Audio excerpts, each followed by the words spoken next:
Hello, and welcome to the new post-misconduct reporting system orientation for chief law enforcement officers and their delegates. My name is Angie Rojo. I am the standards coordinator supervisor at the Post Board, and I'm going to be taking you through this user tutorial for using the new system. We are switching over to this new system effective Monday, November 27th, 2023. And at that time, we will stop using the old system, which was from Benchmark Analytics. Our agenda for this course today is just to go over highlights of the new system, how to access the new system, how to create reports and use your new dashboard, what should be reported, how to assign permissions, and then how to troubleshoot login or permission issues. So accessing the new misconduct reporting system. We feel we've made it a lot easier because we have rolled this new software into your existing post license dashboard. We're using something called single sign-on, which means that if you're logged into the post license dashboard, you're logged into the misconduct reporting system. So you don't need a separate authenticator app or a separate login for this system. One of the ways you can access the misconduct reporting system is through your agency dashboard. So once you are logged into your post dashboard account, check at your law enforcement agency license here. And in those action items, we have added a link to the misconduct reporting system. So select that, hit go, and it will take you to the misconduct reporting system. Option 2 is direct login to the misconduct reporting system. You're going to be able to bookmark this link and just go straight there. Again, using the same password and user ID that you use to get into your post license dashboard. This is probably the best solution for those of you that are going to be delegates that are only dealing with agency misconduct reporting and not doing all the other licensing function like hiring, paying for renewals, etc. So go ahead and go this way. I'm going to take you next to what this new system looks like. So once you're in here and you log in, this is what you're going to see.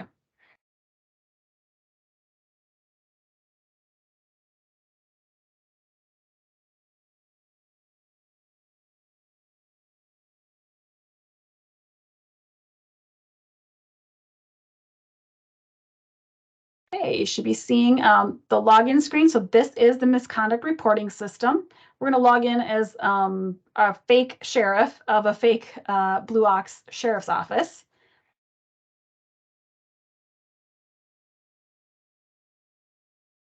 This is what your homepage is going to look like when you log in.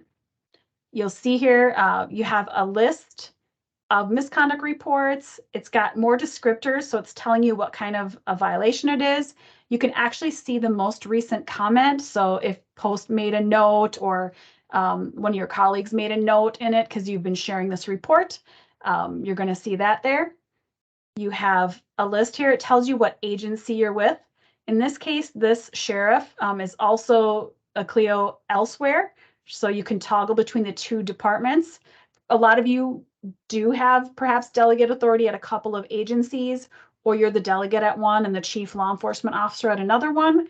So those agencies are both going to show up in your list, and you can toggle between the two to find the reports for the right agency. So also on your homepage, these top fields are pretty self-explanatory. This homepage does default only to open reports.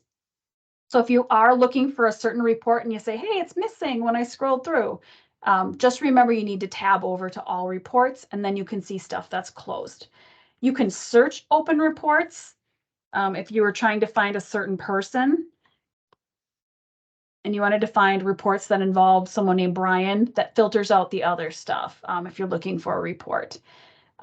You can also, again, toggle or search by date.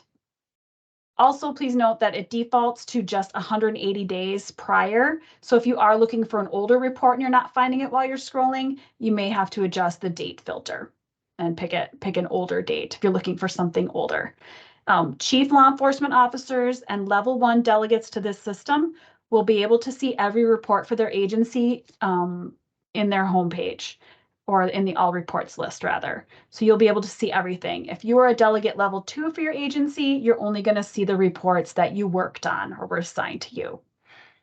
So here, if you scroll down even further, through this wider toolbar, we have some resources for you, so you don't have to leave this system and go to our website. We've got a list of all the reporting categories here, and we're collecting standards of conduct violations and policy violations, just like we were in the old system. That's how we have the allegations broken down. We also have a copy of our allegations of misconduct model policy in there, and then a video. This video will be also embedded in there in case you need to take a look at it. So we do have some resources built into this system for you down at the bottom. But how do we create a new report? So if I'm the sheriff and I need to create a new misconduct report, this is how we're going to do it. The fields, again, are really similar to the old benchmark system if you had worked in that before. It's just operating a little bit differently, because this one is actually connecting directly to our post-licensing system. It's not separate. First step you're going to need to do, this is a mandatory field, you need to put in your agency. If you just start typing, it's going to give you a pick list, and you can pick your agency. You can put in your agency case number if it's helpful to you. It's not mandatory. Intake method is mandatory, and complaint type. This just gives us some mandatory fields. The rest of these fields are not mandatory because this system requires real-time reporting of complaints. And we know that a lot of times when an allegation comes in, you don't actually know really many of the details. So this enables that really early reporting of it with not much information. Certainly fill in all of these things if you've got it available, the date that it was reported to you or the date that it happened. If you want to add in an address, we actually have linked to Google. So if you were going to pick our address at the post board, you can search for it and it'll populate it into here. Now this line up here where the Google search isn't actually what saves as the address. It's this line right here under street. So that's the actual address that'll be saved with the report. This is just for search purposes.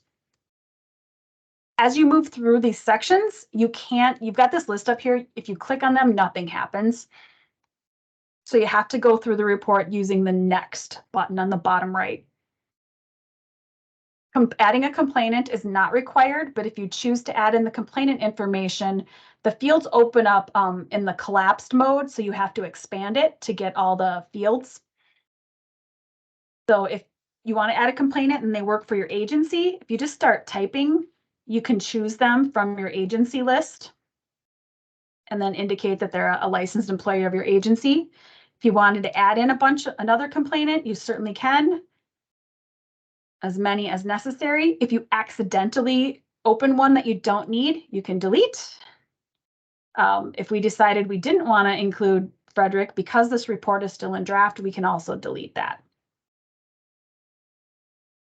Now, for adding an employee, this is where you're putting in the person who is the subject of the complaint or the allegation of misconduct. So we're going to do it on Officer Brian Plummer.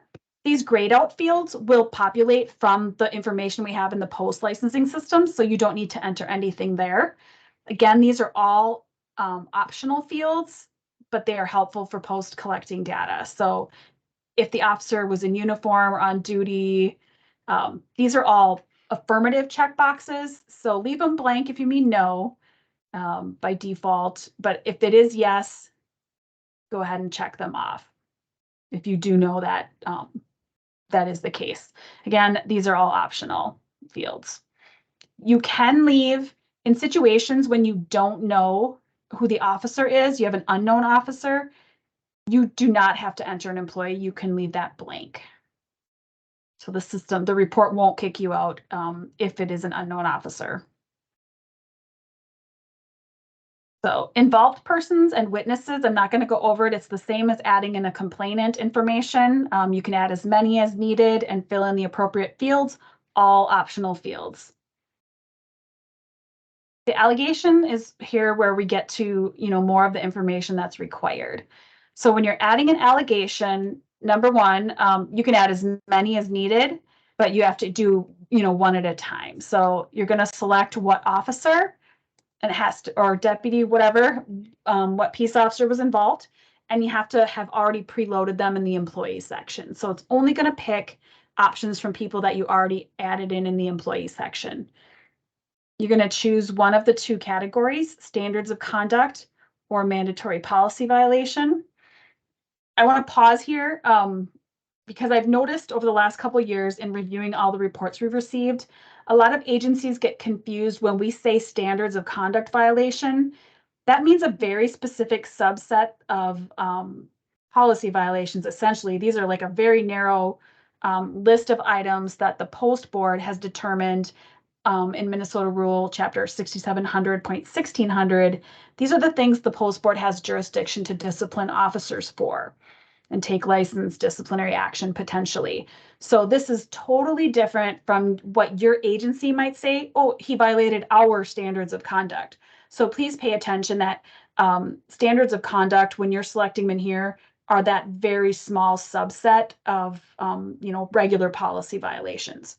So if it's a professional conduct violation, you're going to want to choose mandatory policy violation and select professional conduct of officers or conduct unbecoming. So just to clarify that, if you're the reporter, those are two different things. And generally those standards of conduct are the more serious subset. So if you are picking a policy violation, we'll just do that for example here. You can make notes. Complainant that officer didn't do anything to investigate their case or whatever. The standards of conduct fields will not allow you to select them if you've selected policy violation. So those will be unable to be selected. You're going to select the allegation status for your agency. Typically, it's going to be open when you initially submit it to post, right? So we can leave that way. And then later you'll do your disposition and we'll show how you do that. But for example, in this one, we're just doing a professional conduct policy. We're going to select next.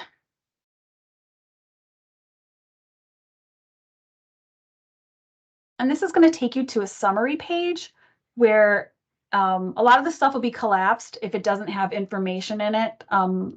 You'll be able to tell that you need to expand it. So here's where your employees are. You can't edit from this summary page, but it is a great way to see what exactly you did enter and just review your work, check your status, check what you picked.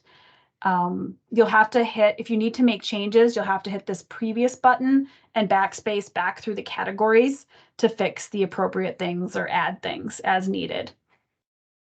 You're still able at this phase, at this stage in this report, you can just delete this whole thing if you realize it's a duplicate or you don't need to submit it. So these little fields up here within the report, up here is the delete draft. So you can get rid of the whole report if you need to.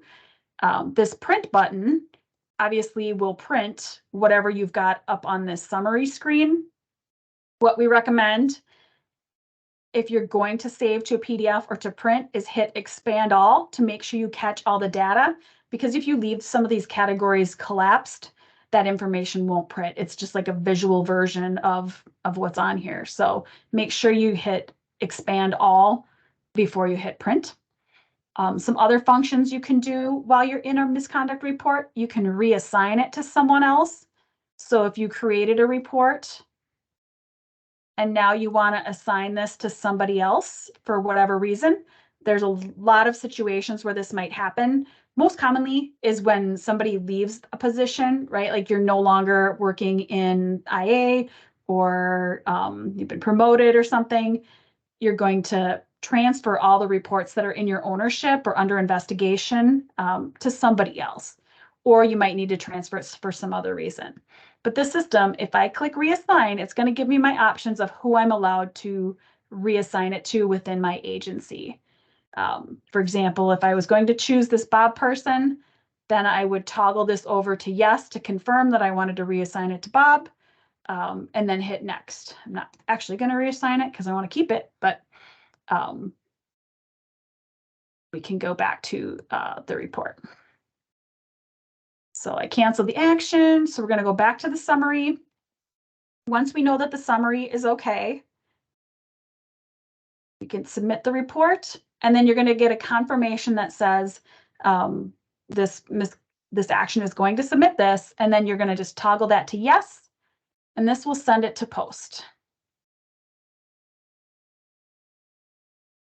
Now we'll go back to our home page. And I want to show you the different statuses that we have for reports. Now remember, these are just the open reports right here. So draft means just that. It hasn't gone anywhere. It's just a draft that you're working on. Pending means that the report has actually gone from you to post, back from post, back to you, and you have submitted it back to post for like your final review with your disposition. Investigation means that the report went from you to post and post sent it back to you awaiting completion of your disposition. And then submitted is where your report goes when you first send it to post. So that one that we just hit submit on is going to be in submitted status until post reviews it and kicks it back to you. Obviously the other status for a report that a report can be is closed. If a report is closed, that means we've gone back and forth, right? You have completed your investigation or handled the complaint or the allegation, and then you've sent it to post and we have closed it. A word for when you are closing out a misconduct report, and actually let's go through one that's under investigation here.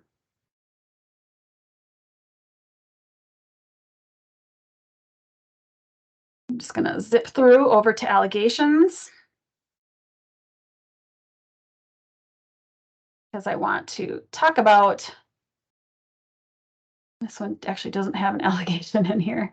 So if you have an allegation and now it's time to close it, you're going to select closed by agency. And then these are your options for your agency disposition. Sorry. These are your options. We've covered basically every disposition that most IA policies or complaint policies have. There is always, as with law enforcement, you need an other because sometimes you can't explain what happened or you need to explain.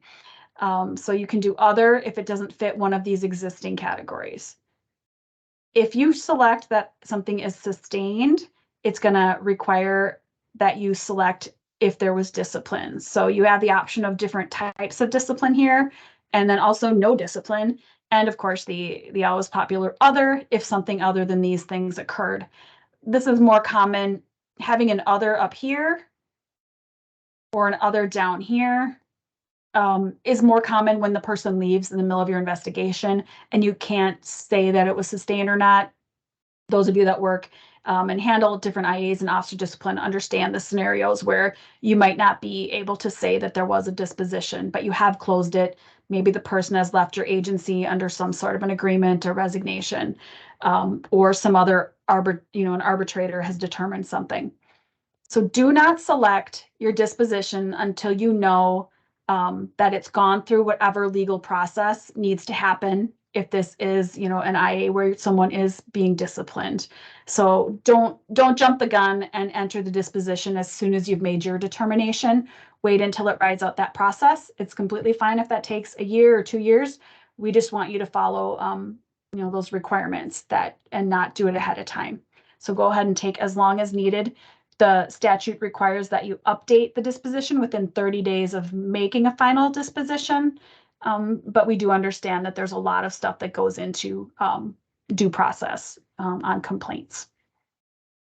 So in here, we're just going to say closed by agency and other, and then we're actually going to submit it back to post.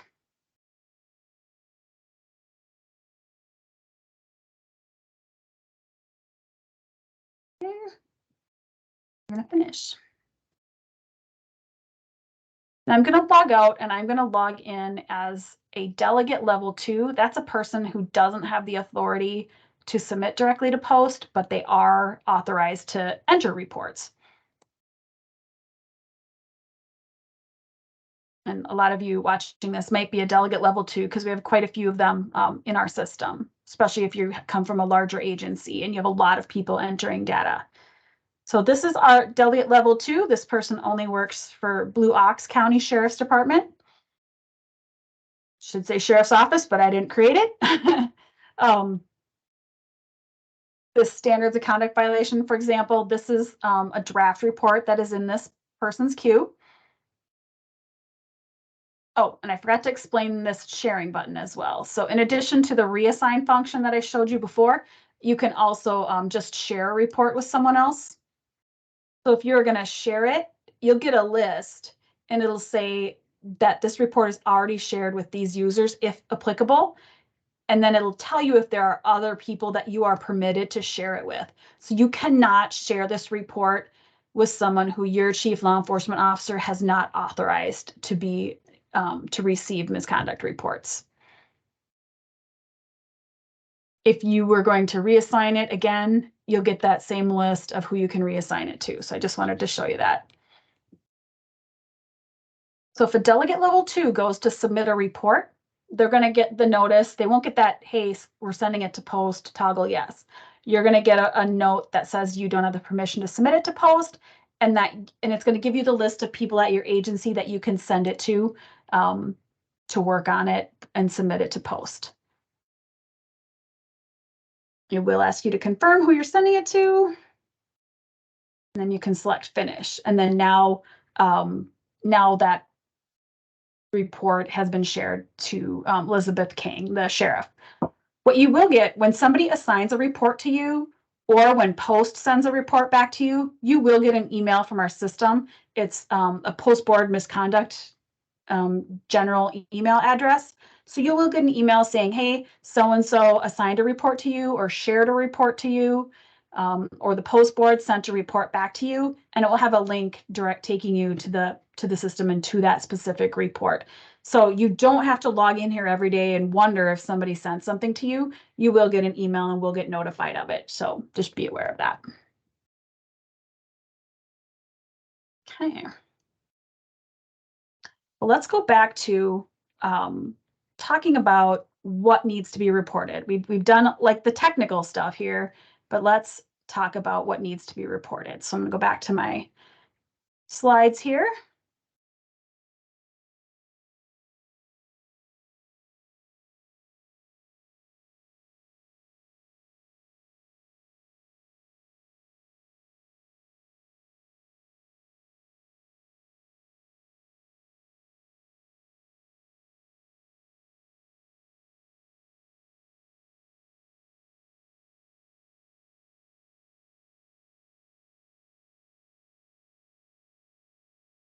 Okay, so we're back to our slides here.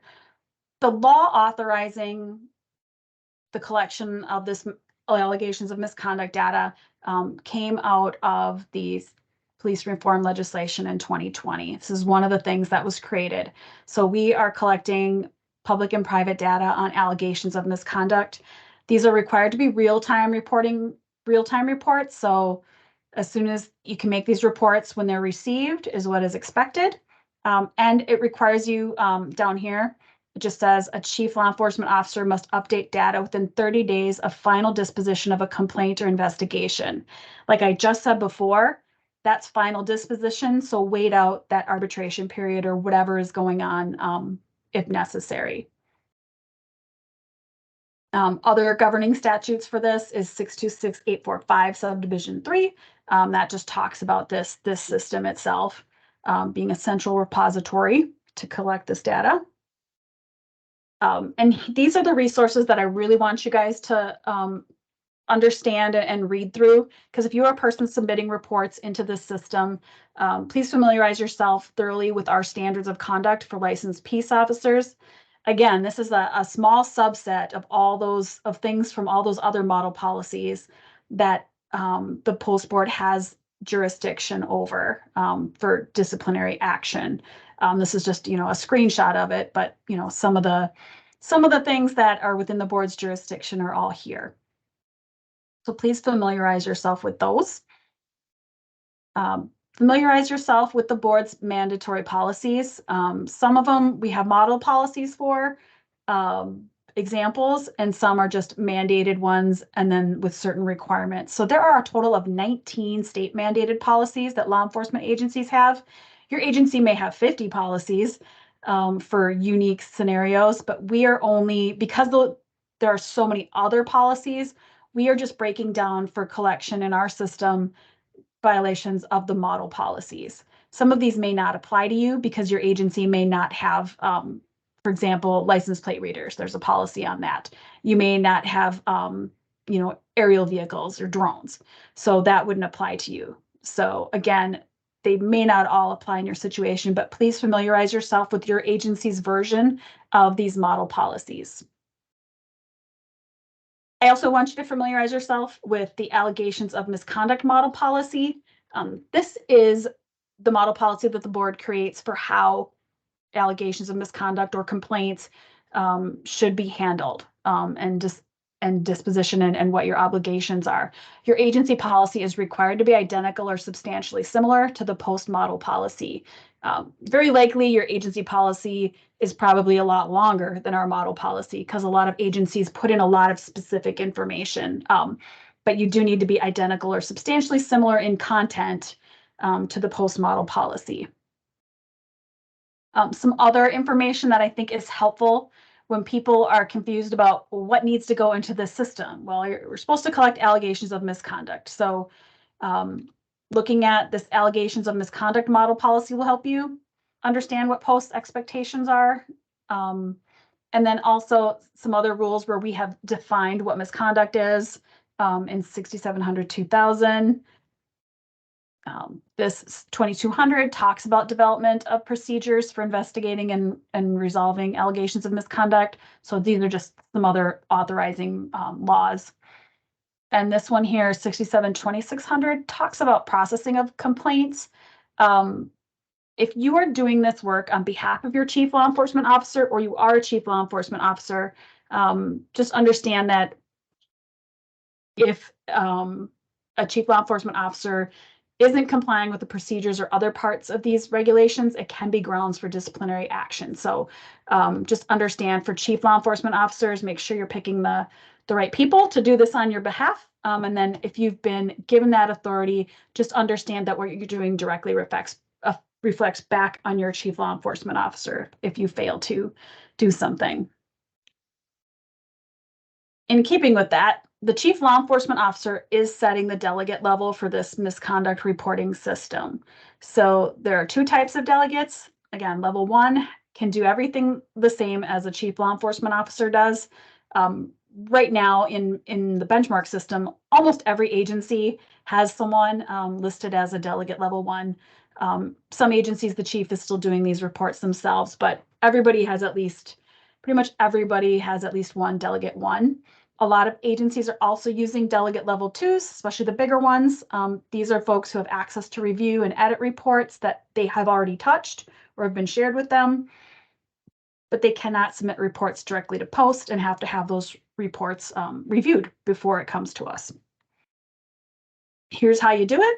You go into your regular license dashboard as a chief law enforcement officer and select that you want to add a delegate or change their permissions.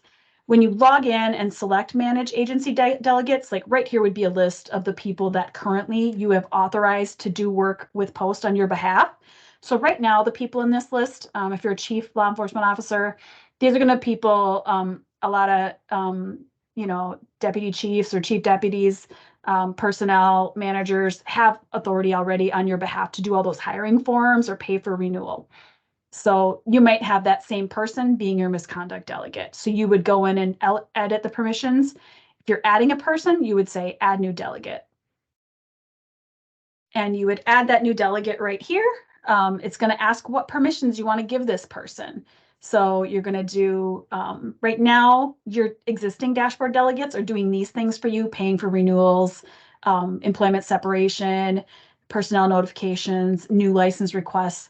You're going to check either delegate 1 or delegate level 2 if you're going to give them misconduct permissions. And then just select yes if you want to confirm that's the permissions you want to do. Post is actually, let me go back here. Post is going to preload some of the existing misconduct reporting delegates in benchmark, but only those people who your agency has authorized and only those people who have submitted something and logged in through benchmark in the last 90 days. We're doing this as kind of a security screening to make sure we're not automatically putting people in this new system who aren't using it. So if you are a delegate and you find a need in the future to log in and you don't have permission, it's because it's been so long that you weren't added into the system. So we've got hundreds of people that have been using the system within the last 90 days, and we are going to put them in manually. So the Clio shouldn't have to use those frequent users and update it. But I would recommend that if you are the chief law enforcement officer, you go in and see who does have dashboard access to your agency. Because right now you might have people that the previous chief or sheriff assigned as a delegate, and maybe you don't want that person in that role anymore. So please go ahead and check who your delegates are for your agency for all those other functions, as long as we're looking at this. So each delegate has to have a login account in order to be a delegate. Almost every licensed peace officer has set up an account.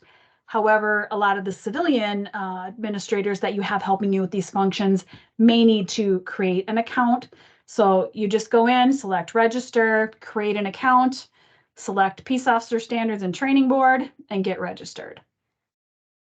When you get in, you're going to just kind of see this blank dashboard. If you're a peace officer, you will go to this step here and claim your license. So you'll have all your personal peace officer license information, as well as your agency stuff if you're assigned it. If you're a civilian, it'll be blank like this. Then once you've created this account, then your chief law enforcement officer can give you permissions to be a delegate. So if a Clio wanted to make you a delegate and you hadn't set up your account, it would just say, we can't find this user in the system. So please go ahead and make sure you have your account set up already and are registered, and that'll make it easier on your chief or sheriff. If you have forgotten your password, very simple. We have the forgot password function, or you'll get an email. If you have an old account, this is really common with Post. A lot of people used an agency email that they no longer have access to. You're going to have to register a new account under that new email address if you can't remember the password to your old one. So you may have to register a new account if you can't remember your password, and then you've changed and you no longer have access to the email that's on file with us. So that's the only glitch with that. Another troubleshooting, if you get into the misconduct system or you log in and it lets you in, but you see this orange bar that says no agency access, this means you haven't been granted any permissions in this system. So their chief law enforcement officer needs to go through and give you access for misconduct reporting and make you a delegate 1 or 2. If your all reports list is empty, so you've got an agency and there's nothing there, just contact us, because this means something on our side of the software might be missing. So we just need to make sure the permission sets are correct. So that's troubleshooting. These are going to be the most common errors. Of course, if you have any other issues with the software or getting in, or something doesn't seem to be working right, as we roll out this new system, we've got a spot on our website where you can get more information about our online services and all the other functions that your dashboard does. And then call or email our main office if you have any problems with your dashboard or online services account. If you have questions specifically related to the misconduct reporting, you're not sure if something should be reported, or procedure wise, contact one of the standards coordinators. So myself, Bob Barley, Skylar Beatty, or Mike Comiskey can help you if it's a content question. So thank you for attending this training. If you have any other questions or feel like we didn't cover something, please contact us. We will be updating the misconduct section on our website as well, with a lot more information and a real kind of page by page guide for this system if you like to go through it in more detail. So we'll be updating the resources as needed. And I thank you for attending.